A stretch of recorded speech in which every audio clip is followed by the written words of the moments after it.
Tidak ada yang seharusnya menghabiskan waktu sebanyak ini untuk bekerja. Ini tidak baik, orang-orang tidak seharusnya bekerja sekeras ini. Mereka tidak seharusnya melakukan ini. Ini sangat menyakitkan. Menyakitkan dalam artian apa? Itu karena telinga saya, otak saya, dan hati saya. Jadi ini tidak disarankan bagi siapapun, saya hanya melakukannya. Karena jika saya tidak melakukannya, maka Tesla peluang Anda akan mati ketika kakak saya dan saya memulai perusahaan pertama. Kami alih membeli. Apartemen kami hanya menyewa kantor kecil, dan kami tidur di sofa, dan kami mandi di YMCA. Dan kami sangat kesulitan. Uang kami hanya punya satu komputer, jadi situs web berjalan di siang hari, dan saya membuat kode di malam hari 7 hari, seminggu sepanjang waktu. Dan saya sempat punya pacar dalam periode itu, dan agar bisa bersama saya, dia harus tidur di kantor. Jadi, saya bekerja keras seperti di dalamnya. Maksud saya, setiap jam terjaga. Itulah hal yang akan saya katakan jika Anda, khususnya jika Anda memulai sebuah perusahaan. Dan maksud saya, jika Anda melakukan matematika sederhana, katakanlah, oke, jika orang lain bekerja 50 jam dan Anda bekerja 100 jam, Anda akan menyelesaikan 2 kali lebih banyak dalam 1 tahun dibandingkan perusahaan lain. Maksud saya, Tesla benar-benar menghadapi ancaman kematian yang parah. Karena peningkatan produksi Model 3, pada dasarnya perusahaan itu mengalami pendarahan uang yang gila-gilaan, dan hanya jika kami tidak menyelesaikan masalah ini dalam waktu yang sangat singkat, kami akan mati dan sangat sulit untuk menyelesaikannya. Seberapa dekat Anda dengan kematian kami berada dalam hitungan minggu, 1 digit 22 jam sehari. Seperti apa berapa jam kerja ya? 7 hari seminggu, tidur di pabrik saya. Bekerja di mana? Mulai dari saya bekerja di kapal, di bengkel cat perakitan umum, bengkel bodi. Apakah Anda pernah khawatir diri Anda akan meledak seperti terlalu banyak beban? Tentu saja jika Anda mendirikan perusahaan atau jika Anda bergabung dengan sebuah perusahaan, hal yang paling penting adalah menarik orang hebat. Jadi baik Anda akan bergabung dengan grup yang luar biasa yang benar-benar Anda hormati, atau jika Anda membangun sebuah perusahaan, Anda harus mengumpulkan orang hebat. Maksud saya, semua perusahaan itu adalah sekumpulan orang yang berkumpul bersama untuk menciptakan produk atau layanan, dan jadi tergantung pada seberapa berbakat dan bekerja keras kelompok itu dan sejauh mana mereka fokus secara kohesif ke arah yang baik. Itu akan menentukan keberhasilan perusahaan. Jadi, lakukan segala yang Anda bisa untuk mengumpulkan orang-orang hebat. Jika Anda mendirikan perusahaan, ada baiknya untuk berpikir dalam istilah pendekatan fisika untuk prinsip-prinsip. Pertama yaitu, daripada menalar, dengan analogi, Anda merebus segala sesuatunya hingga ke kebenaran paling mendasar yang dapat Anda bayangkan, dan Anda menalar dari sana. Dan ini adalah cara yang baik untuk mengetahui apakah sesuatu benar masuk akal, atau apakah itu hanya apa yang dilakukan orang lain. Sulit untuk berpikir seperti itu. Anda tidak bisa berpikir seperti itu tentang segala hal.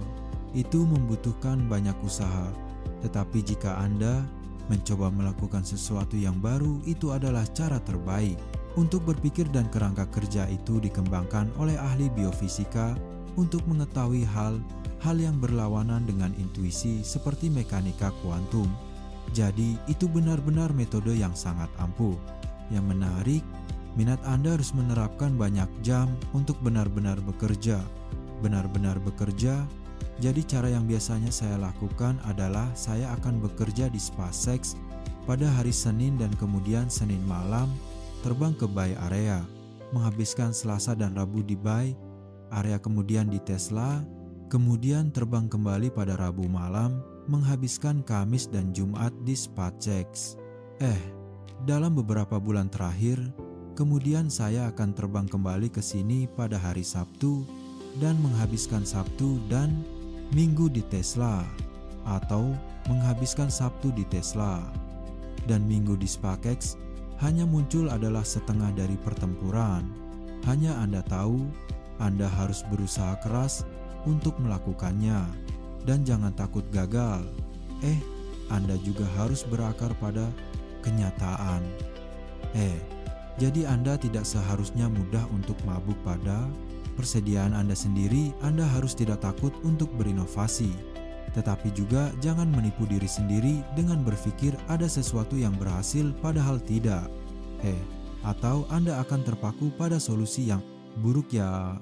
Jangan takut dengan arena baru. Anda tahu, Anda bisa mendapatkan buku, Anda bisa belajar sesuatu, dan bereksperimen dengan tangan Anda. Dan Anda tahu, wujudkan saja, temukan jalan, atau buat jalan untuk menyelesaikan sesuatu. Saya pikir orang dapat memilih untuk menjadi tidak biasa Anda. Tahu, mereka dapat memilih untuk tidak harus menyesuaikan diri dengan konvensi yang diajarkan kepada mereka oleh orang tua mereka. Jadi ya, saya pikir mungkin bagi orang biasa untuk memilih menjadi luar biasa jika seseorang melakukan sesuatu yang berguna bagi masyarakat luas. Saya pikir itu adalah hal yang baik. Seperti itu tidak harus mengubah dunia. Seperti Anda tahu, jika Anda melakukan sesuatu yang memiliki nilai tinggi bagi orang lain, itu memiliki sedikit kebaikan untuk sejumlah besar orang. Itu maksud saya. Saya pikir itu tidak masalah. Seperti hal-hal tidak perlu mengubah dunia, hanya untuk menjadi baik, menjadi fokus pada sesuatu yang Anda yakini akan memiliki nilai tinggi bagi orang lain, dan hanya menjadi sangat ketat dalam membuat penilaian itu. Karena orang cenderung kecenderungan alami. Manusia adalah angan.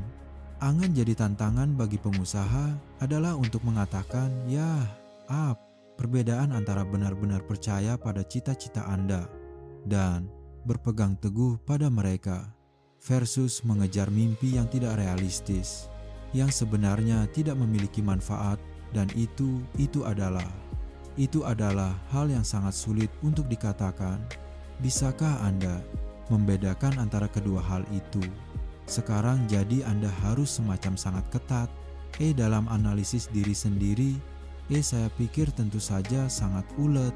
Dan kemudian bekerja keras setengah mati. Maksud saya, Anda hanya harus memasukkan, Anda tahu, 80 jam, 80 hingga 100 jam seminggu setiap minggu.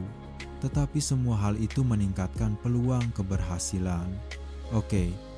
Maksud saya, jika orang lain memasukkan 40 jam kerja seminggu dan Anda memasukkan 100 jam kerja seminggu, maka bahkan jika Anda melakukan hal yang sama, Anda tahu bahwa dalam 1 tahun Anda akan mencapai apa yang mereka capai. Anda akan mencapai dalam 4 bulan apa yang butuh waktu setahun bagi mereka untuk mencapainya. Anda membangun ini seperti ini adalah potensi cawan suci yang hebat di masa depan. Anda harus tetap membumi dalam jangka pendek. Jadi Anda tahu, karena jika Anda tidak melakukan hal-hal yang membayar tagihan, Anda tidak akan memiliki, Anda tidak akan mencapai tujuan jangka panjang yang seringkali itu tetapi menyenangkan. Memiliki potensi jangka panjang semacam cawan suci itu di luar sana sebagai inspirasi untuk datang bekerja ini.